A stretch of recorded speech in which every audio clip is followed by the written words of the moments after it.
In ICU for 45 days. My DIL stole our house and 770K life insurance payout. Then the door swung open. I wonder if silence has weight.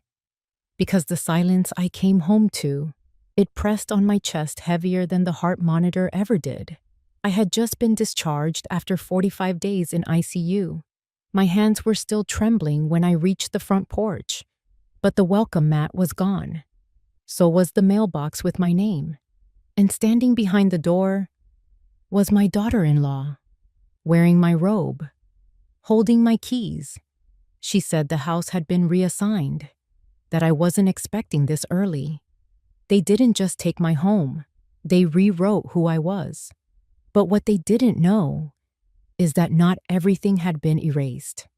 Not yet. If you've ever felt invisible in the place you built with your own hands, subscribe. Because this story might help you remember that you still have a name. There's a certain kind of quiet you only get in an old house, the kind that hums beneath the floorboards and lingers in the curtains long after the windows have been shut. I had lived in that quiet for years, ever since my husband passed. We called the house the porch, not just because of its wide, creaky, wraparound porch with the view of Maple Hollow's gentle hills, but because every Saturday for nearly 2 decades we held something we called reading porch. We'd line up wooden chairs out front. I'd brew a pot of mint tea, and neighbors from around town would drop by with books, or sometimes just with heavy hearts looking for a soft place to land. My husband, Daniel, was the louder one.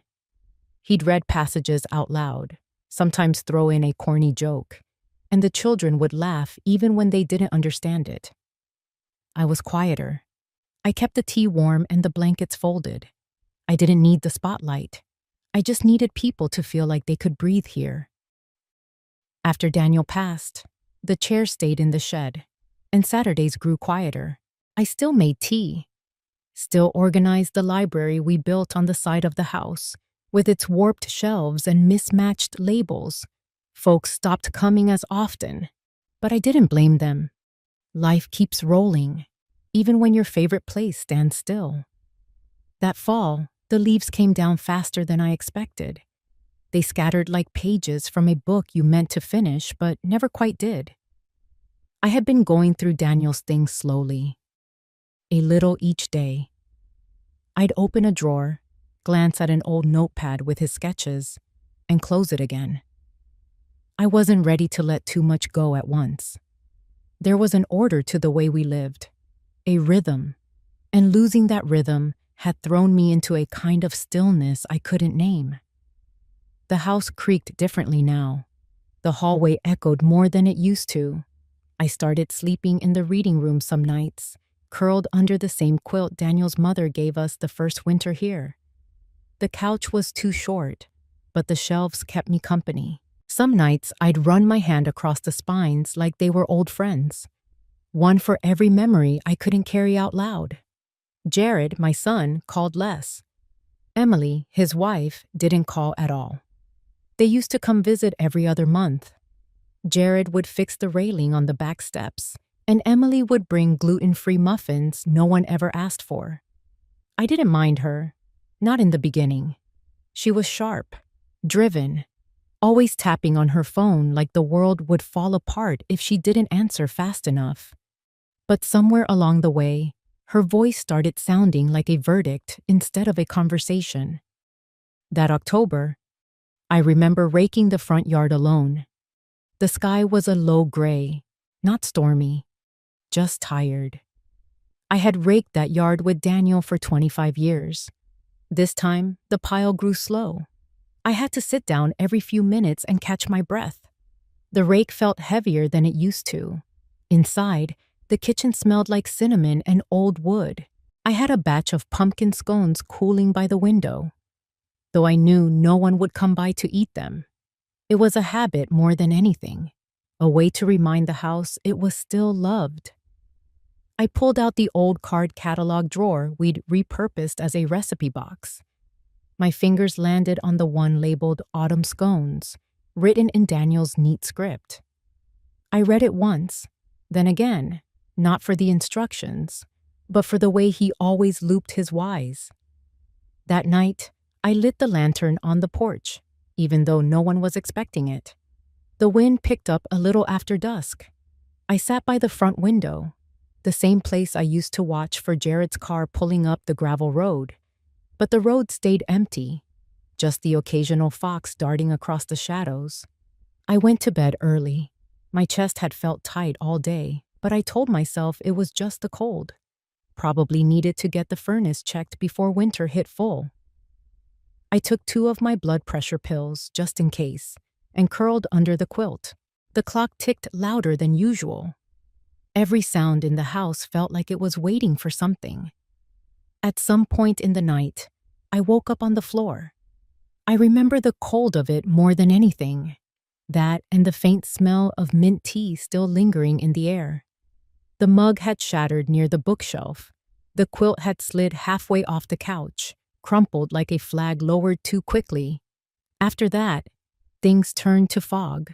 They told me later it was a cardiac event, that I had been found by a neighbor doing their morning walk, that I had been in the ICU for 45 days. I didn't remember the hospital room, just flashes, nurses adjusting tubes, a clock ticking with no numbers, a hand once holding mine, or maybe I dreamed it. When I came fully, it was quiet, not the comforting kind of quiet, the kind that waits too long before answering. There was a folded note on the side table. Call Jared when ready. No flowers, no family photo, just that. My hands ached as I sat up. The hospital blanket scratched like regret. Outside the window, the trees had lost their leaves. Fall had passed without me. No one had written it down. No one had saved a page. And in that silence, something shifted. Not in anger, not yet, but in the way I saw the world. And in the way I suspected the world now saw me. Not as someone who had built something worth preserving, but as someone whose name was written in pencil, easier to erase than to remember. I closed my eyes and whispered one thing to myself. I'm still here, and they don't know that yet. Not really. And that might be the first sentence of a story they didn't plan for.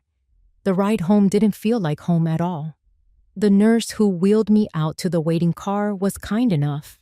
Her name was Lorna, I think. She gave me a little nod as she shut the door and tapped the roof gently. But the driver wasn't Jared. Wasn't anyone I knew.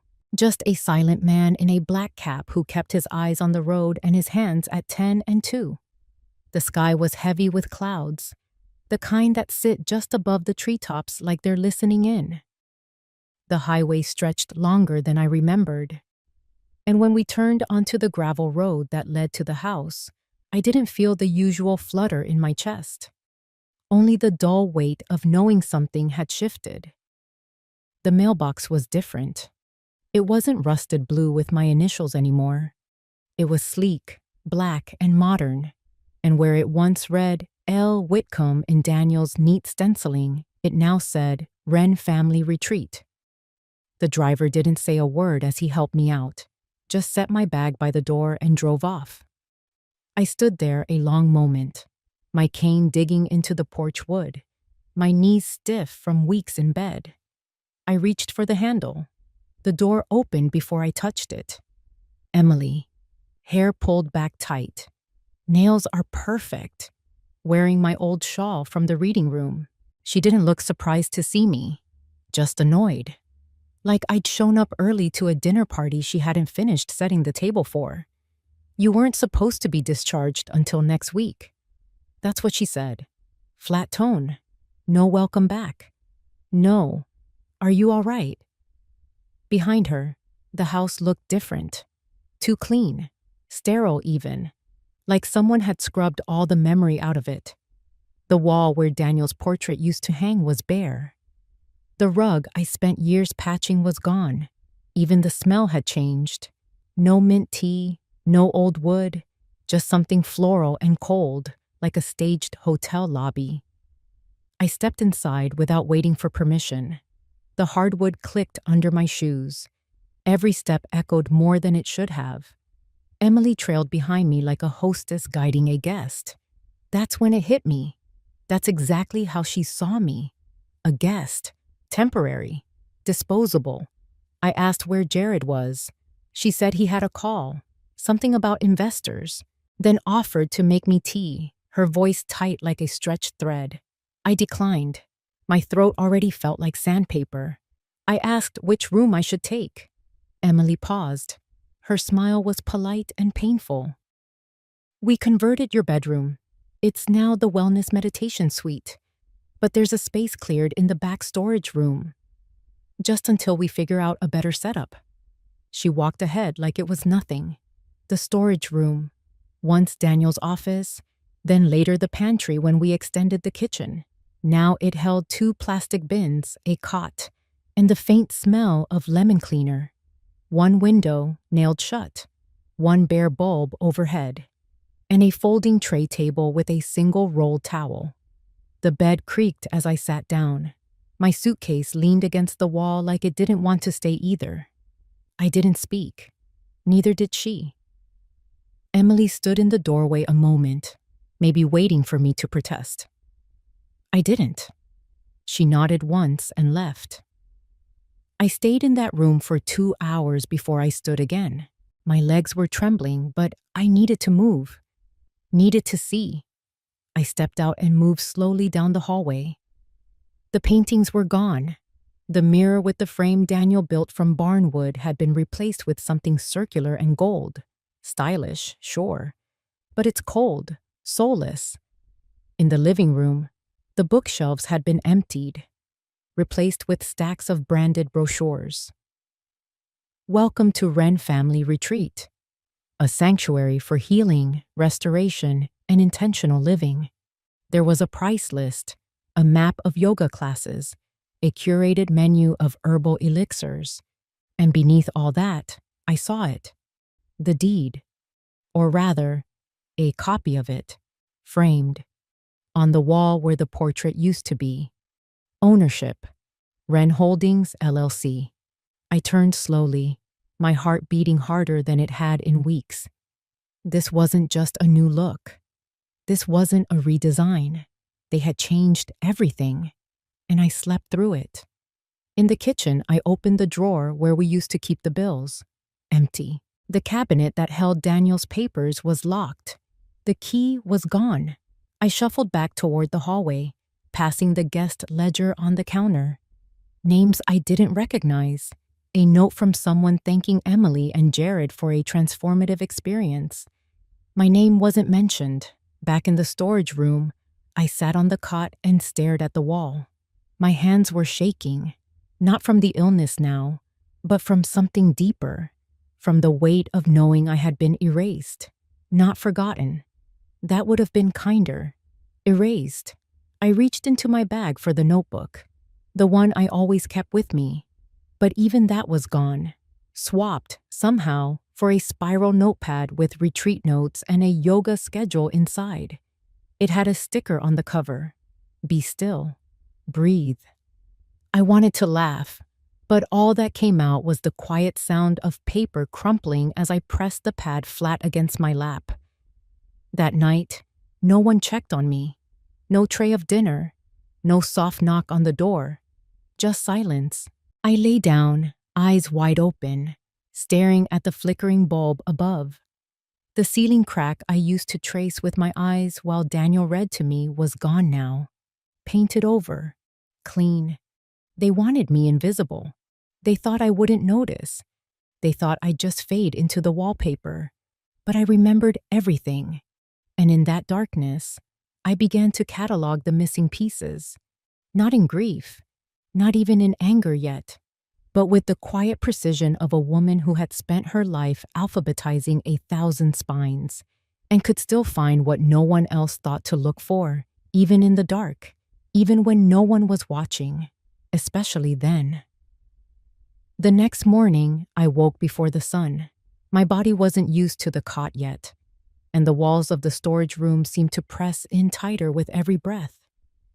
I sat up slowly, waiting for the usual morning stiffness to pass.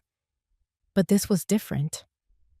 Not just the ache in my back or the pressure in my chest. It was quiet. Not the old kind. Not the porch before dawn kind.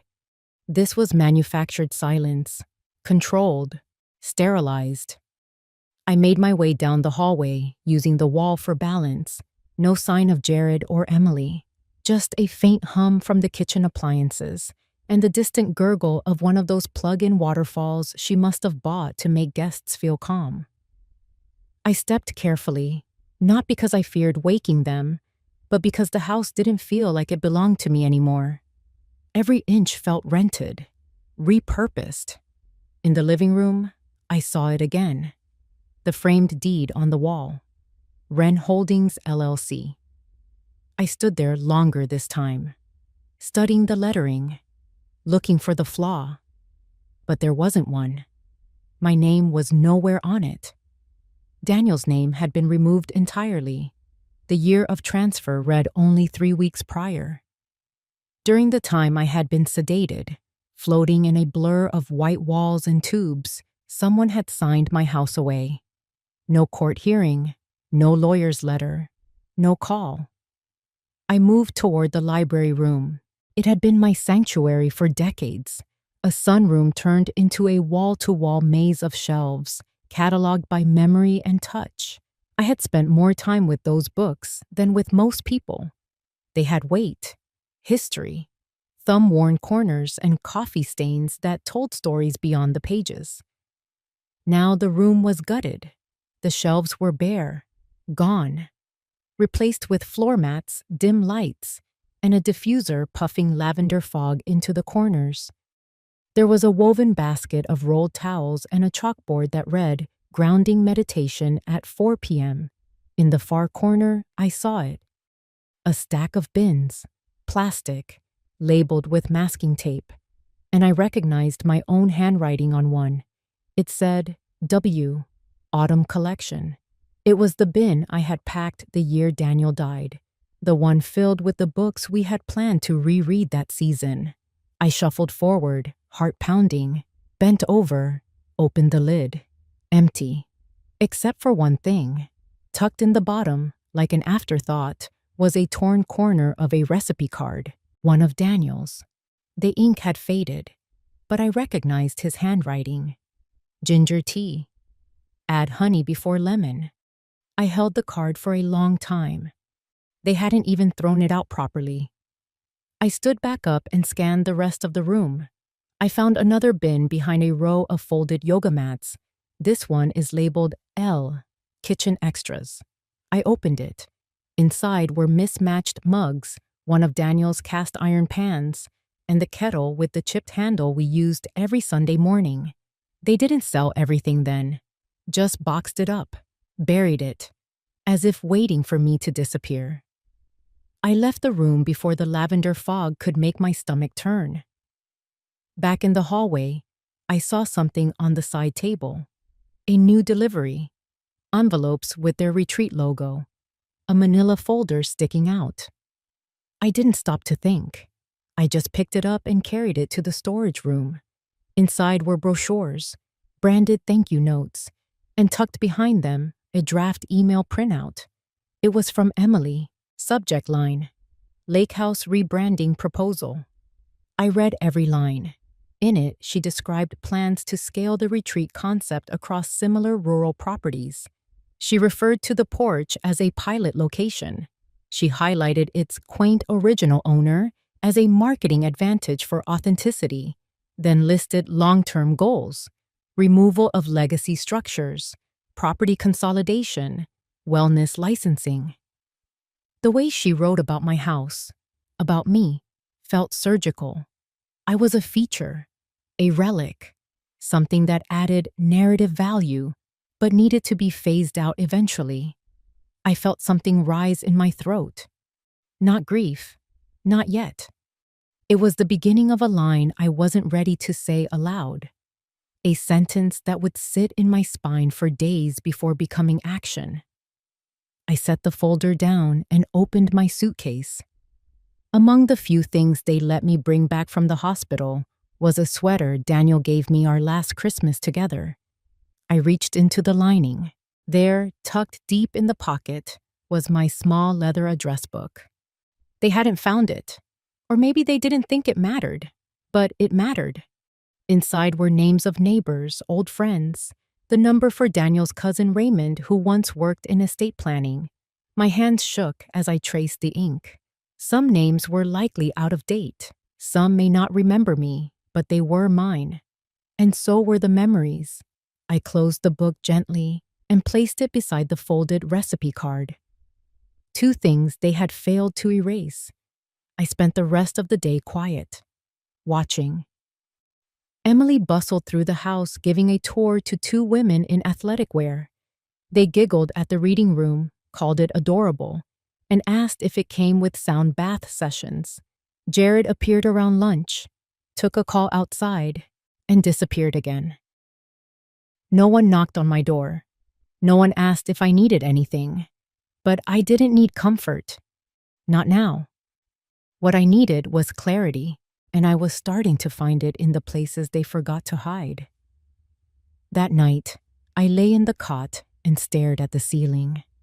I didn't cry, not even when the lights flickered, and I remembered the way Daniel used to change the bulbs before they dimmed. I just whispered 3 words.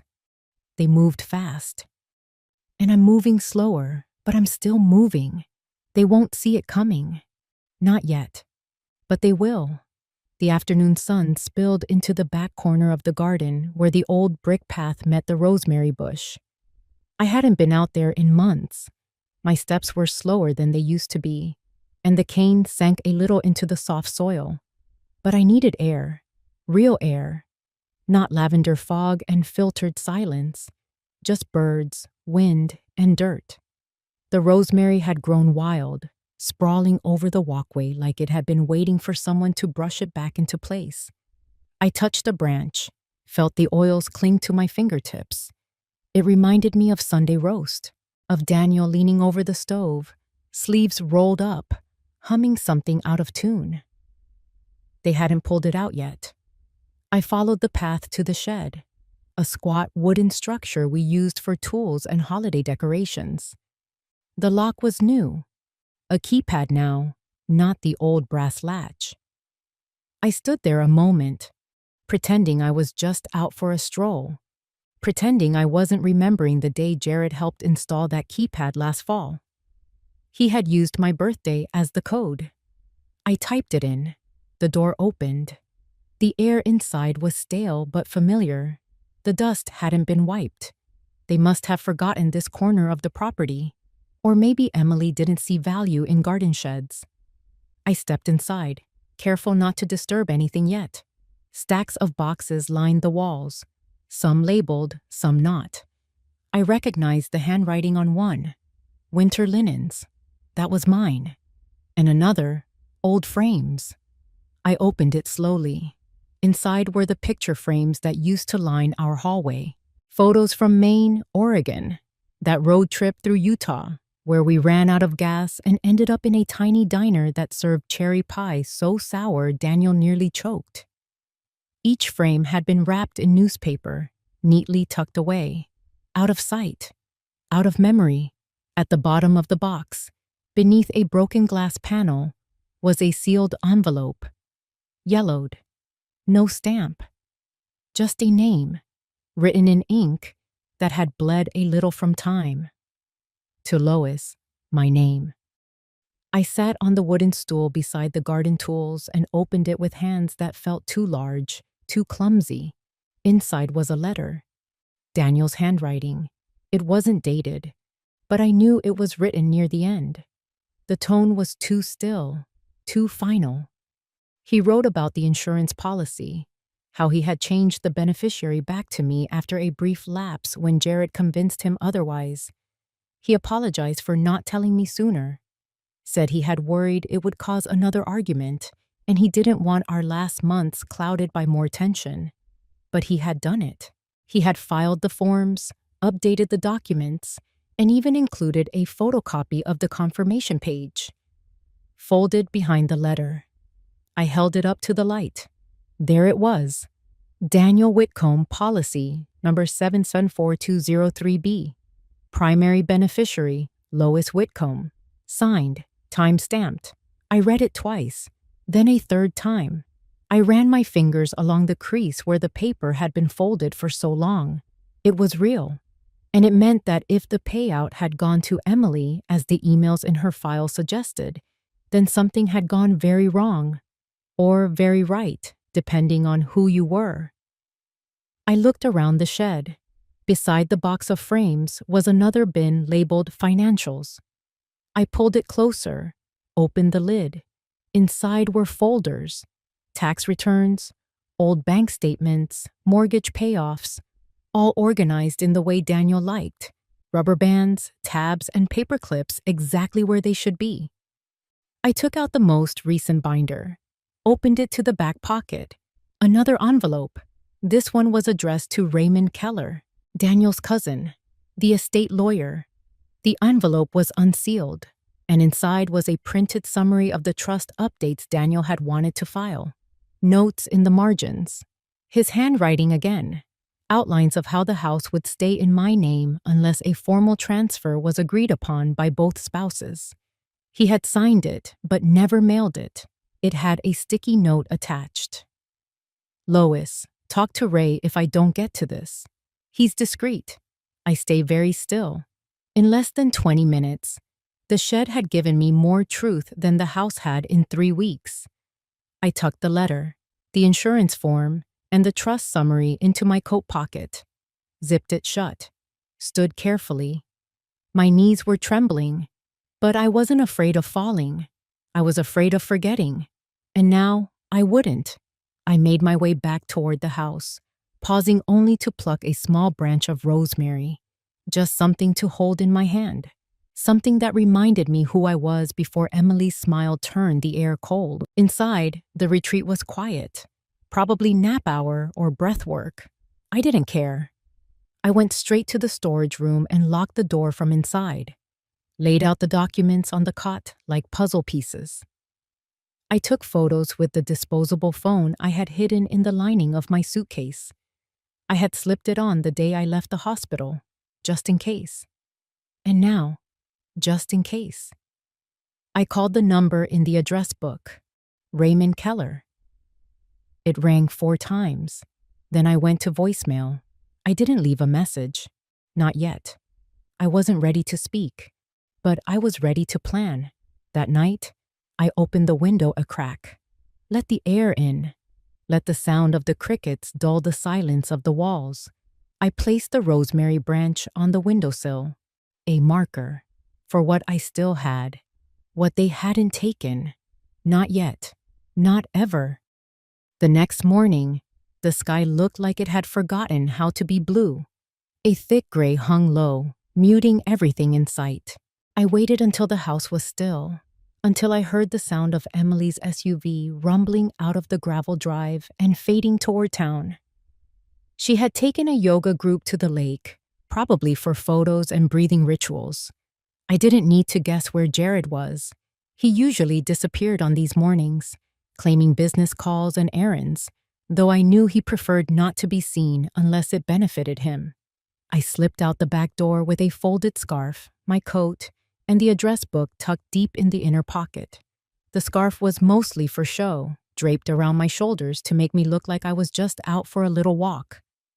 I took the gravel path past the rosemary and down the slope, far enough that no one would see from the kitchen windows. Then I turned left at the bend and made my way toward the public library. It had been years since I walked that route. The dirt path had narrowed, the roots more exposed, but the rhythm of it came back to me. The creek on my left, the fallen pine where Daniel once carved our initials with his penknife. I passed it without stopping. The town's library sat on the edge of a slope, facing the park. A modest brick building with arched windows and a flag that had seen better days. I slipped in the side door near the archives, the same door we used when we volunteered for the historical committee. No one noticed me. I moved slowly, deliberately. An old woman in a coat with a scarf. Nothing remarkable. Inside, the smell hit me first. Paper, glue, dust warmed by morning sun. I walked past the computers and into the back corner where they kept the public records. The shelves hadn't changed. The filing drawers are still labeled in neat black letters. I found the one marked Real Estate Transfers and pulled it open. There it was. Wren Holdings LLC transfer date, March 9th. Prior. Owner, Lois Whitcomb. Executor, Jared Whitcomb, acting agent. Witness, Emily Lake Whitcomb. I stared at it for a long time. My name, lined through like an expired coupon. It didn't mention Daniel's name. No co-signature. Just mine, printed in a way that didn't feel like mine. There was no way I had signed anything on March 9th. I was in a hospital bed, unconscious, with a tube in my throat. I copied the page with the small library copier in the corner. It made a wheezing noise, like it hadn't been used in months.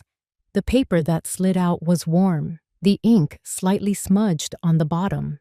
I folded it and placed it into my coat pocket with the others. I asked the clerk if Raymond Keller had come in recently. She looked up from her desk, blinked a few times, and said she wasn't sure. I didn't push it, just thanked her and made my way to the small reading nook by the east window. It had always been quiet there, hidden by high shelves and a broken radiator. I sat and took out my phone. I dialed Raymond again. This time, he picked up.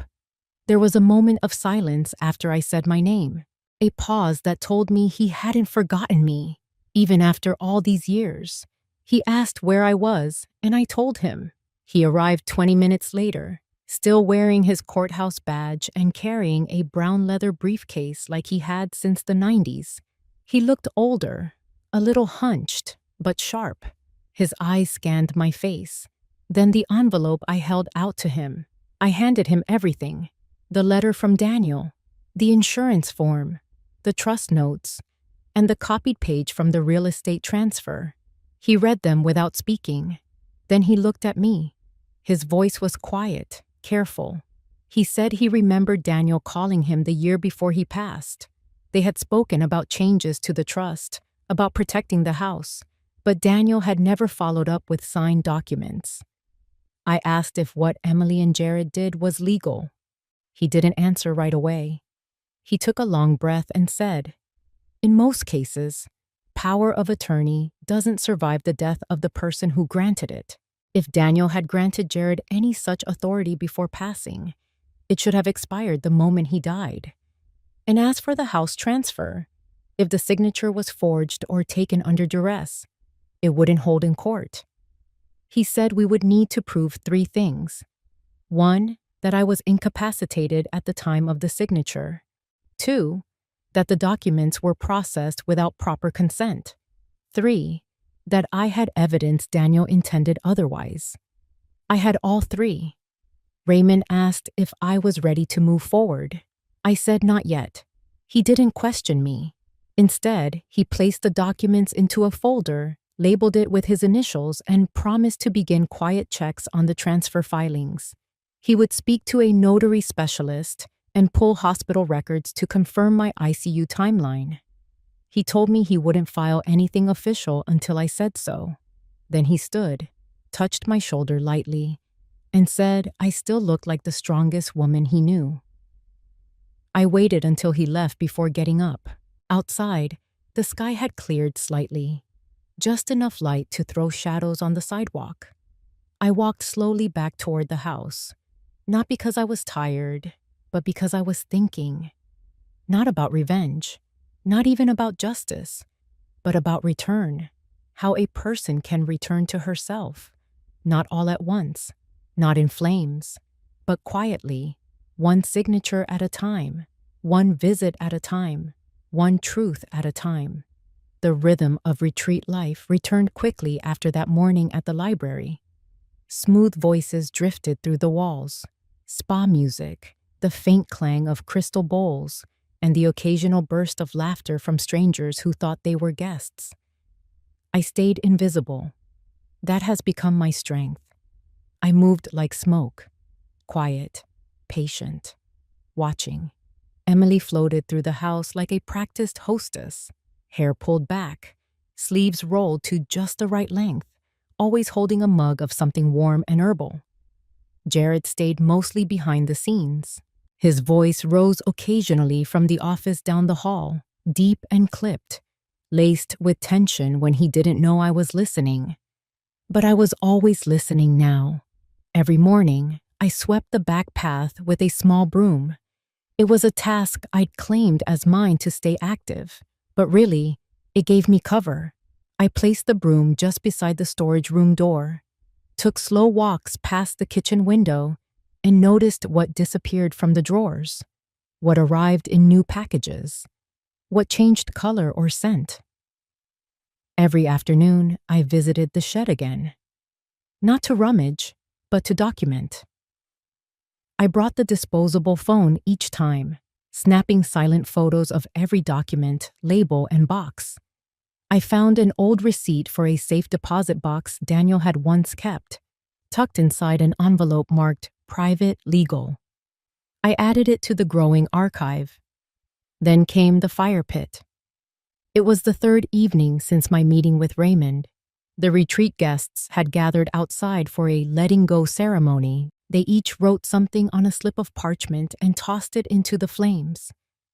Emily stood in the center, her voice soothing, like a lullaby for broken adults. I watched from the porch. After they dispersed, she stayed behind to clean. I saw her lean into the storage bin beside the pit and pull out a red folder. Not one of mine.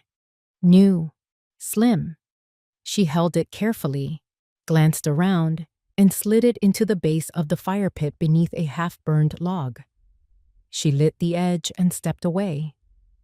But the flames caught slow. Paper curled, but didn't vanish. She went inside. I waited 10 minutes. Then I moved. The coals were warm, but the flames had died. I used the metal poker to pull what was left. The folder was scorched, but not gone. Most of the contents had turned black and curled, but the last few pages had only browned at the edges. I pulled them free and smothered the heat with a damp towel from the nearby basket. Back in the storage room, I spread them on the cot. It was a list, a spreadsheet. Guest names, payment logs, donor tiers, and beside some of the entries, little notes. One read, "Push to Legacy Retreat Package." Another said, "VIP Grief Narrative. Offer porch access." But one line chilled me. "LL recovery is slow. File insurance withdrawal under the Wellness Fund." LL. That was me. They had turned the insurance payout into a business expense, buried it in a program called the Healing Legacy Fund. Jared's name was listed as administrator. I stared at it until the words blurred. Then I took a photo. That night, I called Raymond again. His voice was firmer now. He had spoken to someone at the notary office and confirmed that my signature on the property transfer had been submitted by scan. No physical verification. No witness from the facility where I'd been staying. He was filing a request to freeze any future transactions involving the house. I asked if Emily and Jared would find out. He said not right away. I thanked him and hung up. The next morning, I began my new routine. Every day at 10, I sat in the breakfast room with my old planner and a pen. I circled dates, rewrote numbers, and created lists. Emily noticed once and smiled politely, said something about how organized older women always are. I nodded.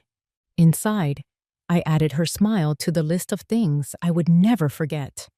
By noon, I'd walk to the edge of the property, where the mailbox still stood beside the road. I began sending small envelopes to Raymond, copies, notes, details, all in my handwriting. No return address, just the initials LW. By evening, I'd sort what I learned that day, like the overheard phone call Jared had with someone about clearing the title for expansion. Or the new guest who whispered to another that the woman in the storage room gave her chills. That night, I slept with the red folder beneath the cot, like a child with a secret. But I was no child. I was a woman reclaiming her name, piece by piece, without shouting, without drama, just facts, just evidence, and soon that would be enough. The invitation was printed on ivory cardstock with gold foil at the edges and looping calligraphy that read, Legacy Gala, a celebration of healing and renewal. Emily placed one on every pillow in the guest rooms, on the kitchen counter, even beside my folded blanket in the storage room. She said it out loud that morning, like a hostess on a cruise ship. The event would be held on the back lawn, under rented lights and chandeliers, with live music and a catered dinner. They were expecting donors, influencers, and a few city council members. Jared had managed to get the local paper to cover it. They wanted to present the retreat as a model of sustainable wellness. They wanted applause, praise, photographs. But I had something else in mind. That week, the house became a flurry of movement. Tables arrived. Florists came to measure spaces. A rental truck delivered white chairs, linen drapes, and bamboo lanterns. Emily had a clipboard again. Jared paced the hallway more than usual. I heard him muttering into his phone about permits, about projections, about capitalization of future assets. I moved like always, unseen, steady. My job was to fold napkins. Emily gave me that task like she was doing me a kindness. I sat at the breakfast nook and folded until my fingers ached, until I had memorized the names of every guest printed on the seating chart left unattended on the kitchen table. That night, I called Raymond again. His voice was different now. Confidence. He told me the investigation was progressing quietly. The transfer of property had been flagged for review. The life insurance claim had been traced to a corporate account under Wren Holdings.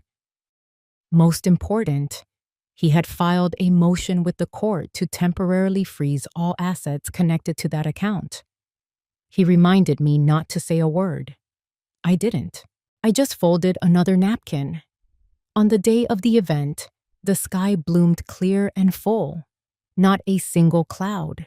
The lawn sparkled with glassware and floral arches. Women in long dresses moved among tables, sipping rosé. Men in blazers loosened their collars under the sun. Jared wore a navy suit. Emily wore a soft green gown that shimmered as she walked. She passed me once and said I looked presentable. I smiled. I wore a navy blouse with black slacks. I pinned my hair back. Simple, neutral, like a shadow. When the music started, Emily took the stage. She thanked the guests, spoke of healing, of transformation, of resilience. She told the story of how the house had come to them after a family loss, how they had chosen to build something from grief, something beautiful. Her voice cracked on cue. There was a small round of applause. Then Jared spoke. He didn't mention me, not once. He mentioned their investors, their mission, their future plans. He announced a new expansion wing for long-term wellness residents. The crowd clapped louder for that. I stood behind the trellis near the dessert table. I didn't need to be seen, because I had already been heard. 3 days ago, I mailed a sealed packet to the journalist from the local paper who would attend the event. Inside, a notarized letter from Raymond, evidence of the property transfer during my ICU stay, documentation of the life insurance policy Daniel had set aside, the spreadsheet from the red folder, and a letter from me. It was brief. It explained what the house had meant to me, what it still meant. That evening, I saw the journalist standing by the bar. She held the envelope in her bag. She watched Jared like someone watching a man hold stolen silver. I turned away and walked toward the lake. From the edge of the dock, the lights from the lawn glittered on the water. The laughter behind me sounded distant, hollow, like a performance winding down. I stayed there for a long while. When I returned to the house, I found something on my cot. An envelope. Inside was a brochure mock-up. The new expansion. On the cover, a photo of the house. But my name was gone. No mention of the Whitcombs. No history. Just branding. Just a logo. I folded it once, then again, and placed it under the cot. That night, the guests danced under paper lanterns. Emily twirled barefoot. Jared laughed too loudly. The journalist stood quietly near the edge, not taking notes, just watching. And I watched her, because I knew what would come next. They thought this was a celebration. They didn't know it was a countdown. 2 mornings after the gala, I sat on the back porch, the sun barely touching the tops of the pine trees. There was a chill in the air that hadn't been there the week before. It felt like something had shifted. Quietly. Permanently. Emily had started the day in a rush. I heard her on the phone before the coffee finished brewing. Her voice, sharp and confused, echoed down the hallway. Something about a bank delay. A missing approval. Then Jared's voice followed, low and tense, the way it used to get when he didn't want me to hear his fear. But I wasn't behind the door anymore. I was right there in the walls. I was the silence between their words. Later that morning, a letter arrived. It was addressed to Wren Holdings, LLC. Jared opened it at the kitchen counter, his back to me. I saw the lines stiffen in his neck. He read it 3 times before tossing it into the sink. No one spoke. By lunch, 2 more envelopes came. And then the phone calls started. Emily walked up and down the back porch, whispering to someone she called Maggie from accounts. Her pace was fast, her hand gripping the railing so tightly her knuckles turned white. She didn't say my name, but every time she passed by the window where I sat pretending to sew a button, her eyes flicked toward me. That afternoon, the first car arrived. It wasn't loud. It was a gray sedan, clean and quiet. A woman in a black blazer stepped out. She carried a leather folder and moved with the slow confidence of someone who didn't need to explain herself. I watched from the side of the porch as she approached the front door. Emily answered. The door didn't stay open long, but long enough for me to hear 2 words. Court order. Jared appeared minutes later, shirt untucked, mouth tight. The 3 of them spoke in hushed tones just beyond the doorframe. I couldn't make out everything, but I heard the word freeze. I heard pending investigation. I heard full audit. Then I heard silence. They didn't come looking for me, but they didn't need to. By the next morning, half the scheduled guests had canceled their upcoming retreats. One of the donors requested a full refund. The staff, young people from town hired for part-time work, started asking quiet questions. What was happening? Why payroll hadn't cleared? I kept my head down, but I listened harder than ever. That night, Jared paced the hallway again. I heard him in the office, clicking through emails. Emily slammed a door upstairs. Then it went quiet. Just past midnight, I walked out onto the back porch. The moon was high, silver on the lake. The house behind me was breathing in sharp, shallow gasps. I stood there for a long time. Then I turned and looked at the house. This house. My house.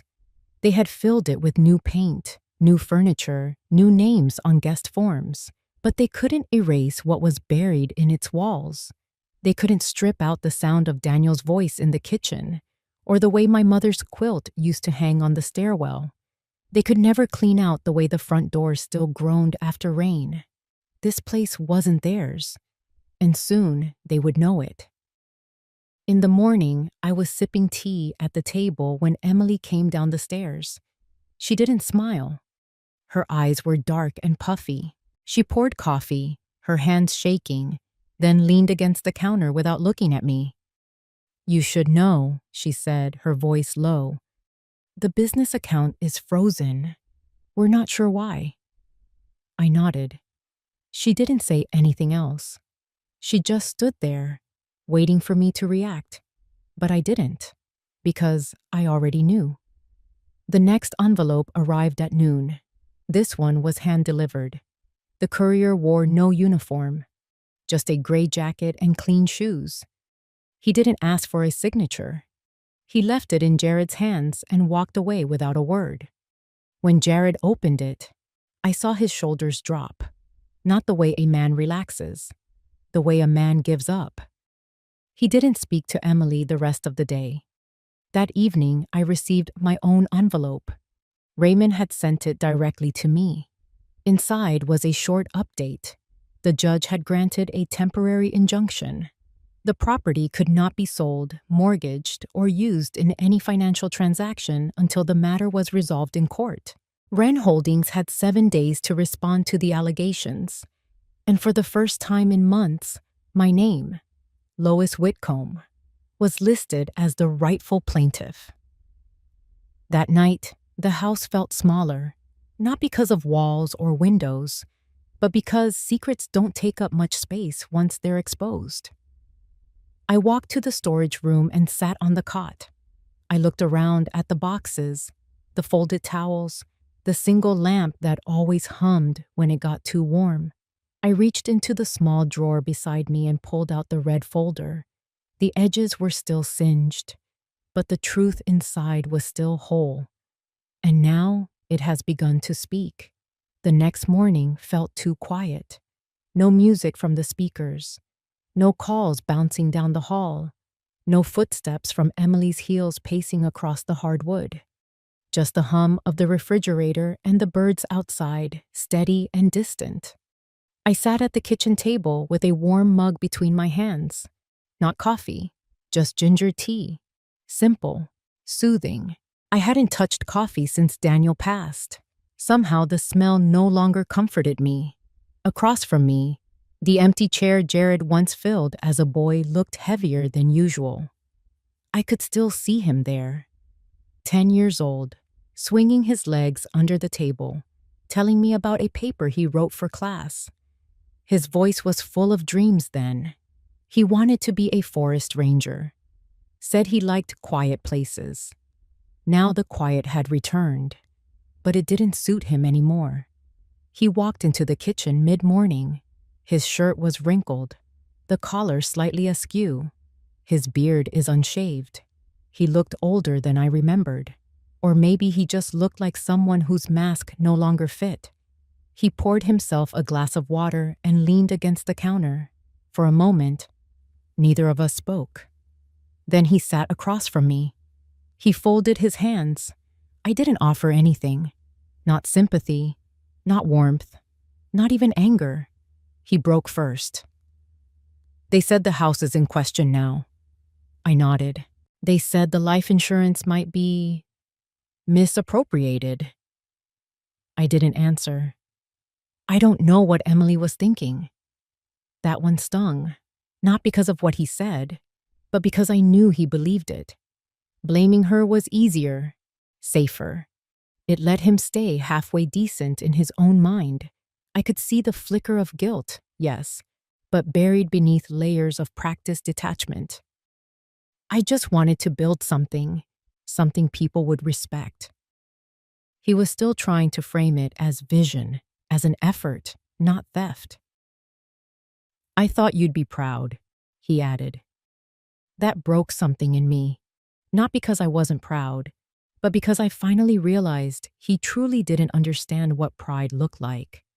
He thought it came with applause, articles, gala lights, not quiet dignity, not sleeping on a cot and watching your mother fold napkins for a business built on her own erased life. I set down my mug. You made your choices, I said. And now the truth is making its way back. He looked down at the table, tracing a groove in the wood with his thumb. The same groove Daniel once carved by accident when assembling a school project with Jared. She said we had no choice. The insurance payout would take too long to process in your name. She said we'd make it right once the center took off. That part didn't surprise me. Emily was always strategic. She had a way of tying ethics into knots until they looked like noble plans.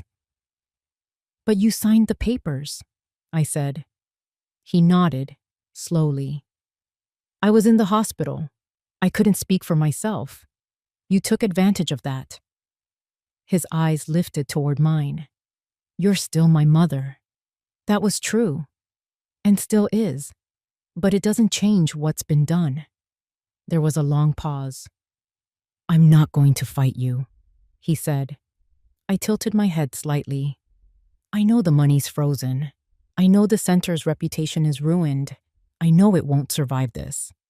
His voice cracked then, just slightly. A boy again, trying to explain a broken vase before I saw the pieces.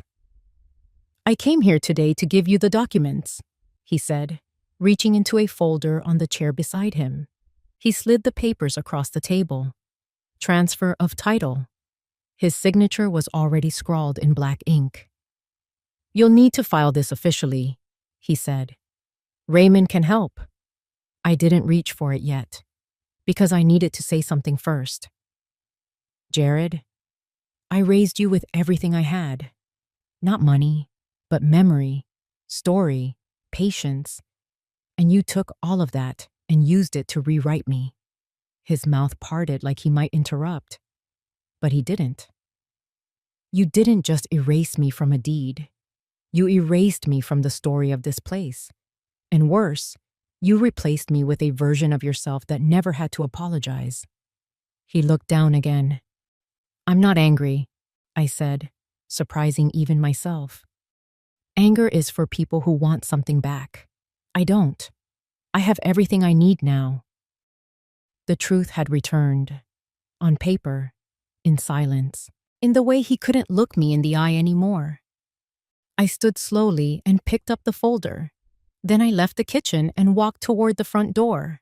Before I opened it, I turned to him once more. "I hope someday you find something you can build without stealing someone else's foundation." Then I stepped outside. The morning was cold, clear. Raymond was waiting in his car across the drive. He stepped out as I approached, opening the passenger door with a small nod. I didn't speak. I just sat down, folder in hand, and closed the door gently. Behind me, the house stood still, not in mourning, but in quiet reclaim. The morning after I filed the documents, I woke up before the sun touched the windows. The air had the quiet weight of a chapter closing. I walked slowly through the hallway, the walls no longer pressing in. The silence in the house felt different now, not like a warning, more like a breath. I brewed my tea and sat at the same table where Jared had handed me the deed just a day before. The folded papers were now at Raymond's office, stamped and filed. There was no need to hold on to them. What they represented had already been restored. The lake outside shimmered, calm and still. I opened the back door, stepped out into the fresh morning light, and stood barefoot on the wooden porch. My feet touched the grain of the boards Daniel had laid himself so many years ago. I closed my eyes and let the quiet hold me. By late morning, I was arranging the bookshelf in the small sitting room. A part of me had always loved this room. The sunlight hit just right around noon. It was a place of thinking, remembering, not explaining. That was when the doorbell rang. Not a knock. A doorbell. The sound felt out of place now, too crisp, too formal. I didn't move for a long moment. When I opened the front door, I saw Jared standing there. Behind him, Emily sat in the car, staring straight ahead. Her face was drawn, her eyes hidden behind large sunglasses, even though the sky was overcast. Jared shifted his weight from foot to foot. His hands were in his pockets. His mouth opened, then closed again. "I didn't come to argue," he finally said. I didn't reply. I only opened the screen door slightly, just enough to show I was listening, but not enough to invite him in. "We sold the car," he said. "Put the house on the market. The staff is all gone. The board stepped down. He looked past me into the hallway. I thought maybe we could talk. His voice sounded tired, not broken, just tired in the way people get when they no longer have excuses left to carry. I've said everything I needed to, I said quietly. He nodded. Still, he said, I thought maybe. His voice trailed off. You thought maybe I'd let you back in, I said. He didn't answer. A squirrel darted across the yard, chasing its shadow on the gravel path. I stepped outside, letting the door fall shut behind me. Jared stepped back slightly, surprised. I'm not angry anymore, I said. He looked at me, unsure what that meant. But I am clear. He waited. I spent too many years making myself small so others could feel big in my presence. Too many years forgiving before apologies ever came. He dropped his gaze. I lived in this house as a mother, a wife, a caretaker. I kept the lights on, the laundry folded, the stories remembered. My voice didn't rise. It didn't need to. You lived here as a guest. Then you decided it was yours. I was wrong, he said quickly. Yes, I said. But more than that, you were cruel. You made me disappear. His shoulders slumped. Not again, I said. Not in this house. He nodded slowly. I didn't know how far things had gone until it was too late.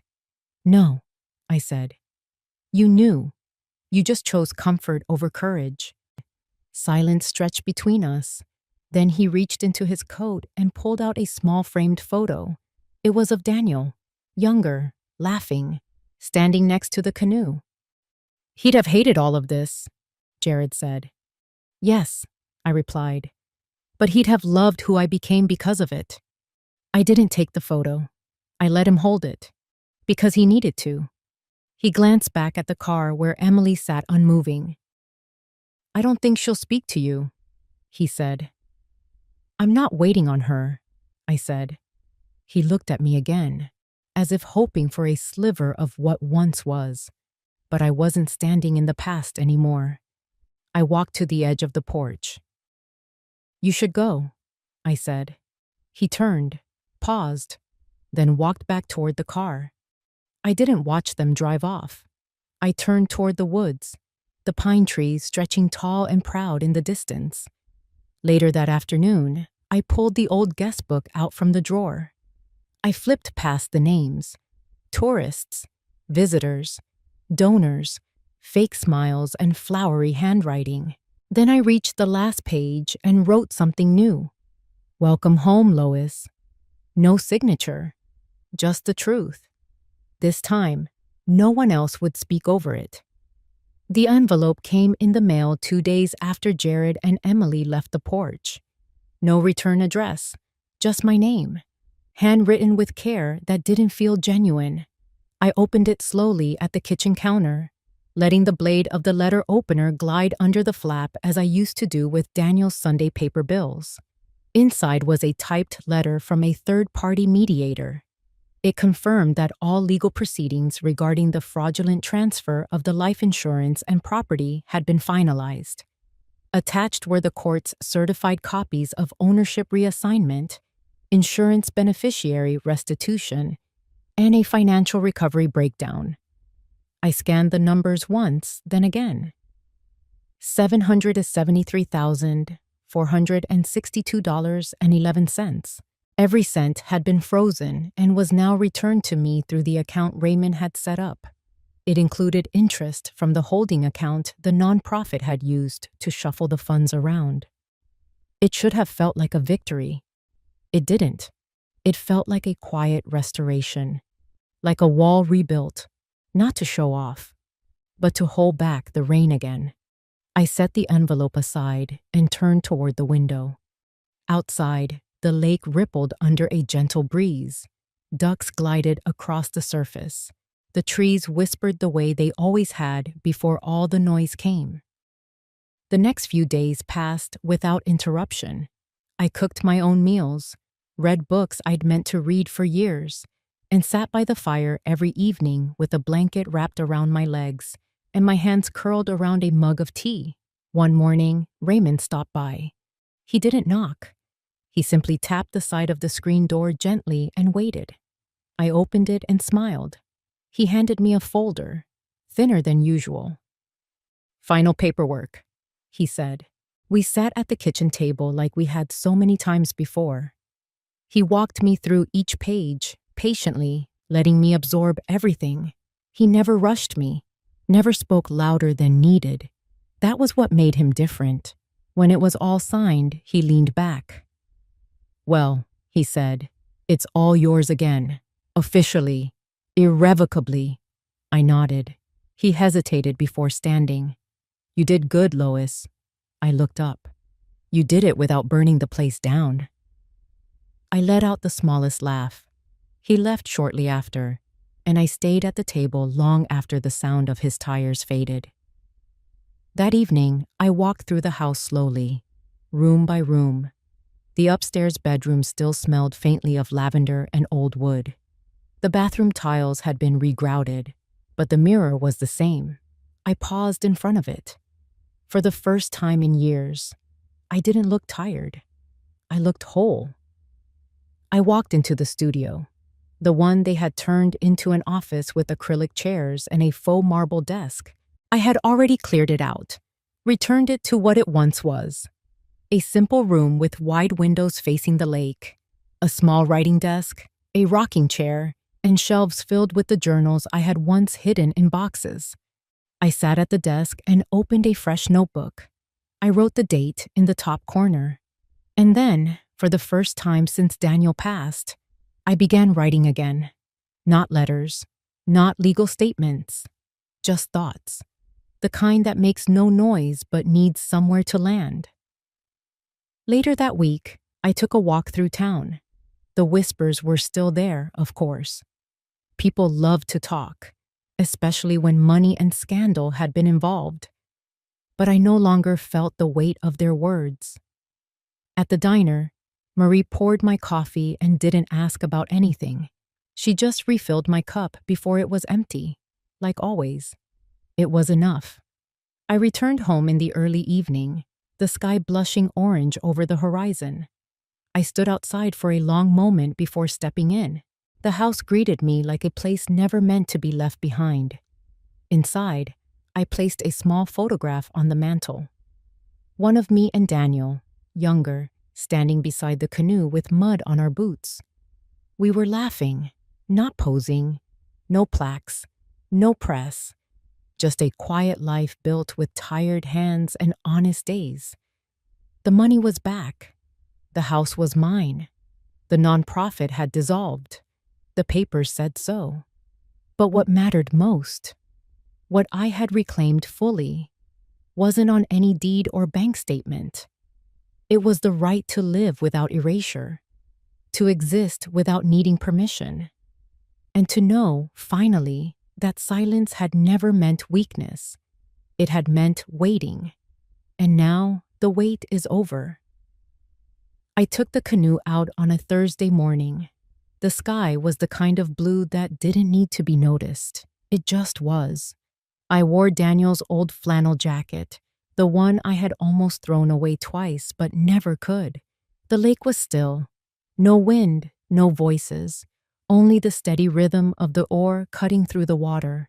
I didn't go far. Just enough to let the house grow smaller behind me.